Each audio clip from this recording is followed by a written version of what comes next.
સુરત પાલિકા તંત્ર મીટિંગોમાં વ્યસ્ત અને શહેરમાં કામગીરી અસ્તવ્યસ્ત જોવા મળી. મુખ્ય રોડ પર બનતી બિલ્ડિંગોના સળિયા મટીરીયલ્સ જોખમી રીતે રોડ ઉપર મુકાયા.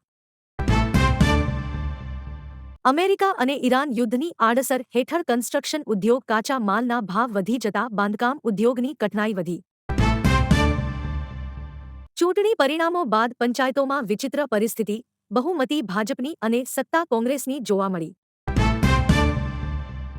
પહેલા ખેડૂત મિત્રો પીએમ કિસાનના 23મો હપ્તો હવે 7મા મહિનાની 15 થી 21 તારીખે જમા થશે, એટલે જેની ઈ-કેવાયસી બાકી હોય એ કરાવી દેજો.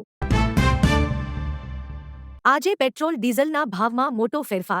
આંતરરાષ્ટ્રીય તણાવ વચ્ચે પ્રતિ લીટર પેટ્રોલનો ભાવ 95 રૂપિયા અને પ્રતિ લીટર ડીઝલ 91 રૂપિયા થયો. આજે ભાવનગર જિલ્લાના ભાણવડ માર્કેટિંગ યાર્ડમાં લાલ ડુંગળીના ભાવમાં ઘટાડો થયો અને ખેડૂતોને ભારે નુકસાન જોવા મળ્યું. કેરીના રસિયાઓ માટે સારા સમાચાર. ગોંડલ યાર્ડમાં કેરીના 40,000 બોક્સની આવક થઈ અને હરાજીમાં ખેડૂતોને મળ્યા ઊંચા ભાવ. માવઠાનો માર. ગુજરાતના 3 જિલ્લાઓમાં ગાજવીજ સાથે અંબાલાલ પટેલની કમોસમી વરસાદની આગાહી કરી અને ખેડૂતોની ચિંતામાં વધારો કર્યો.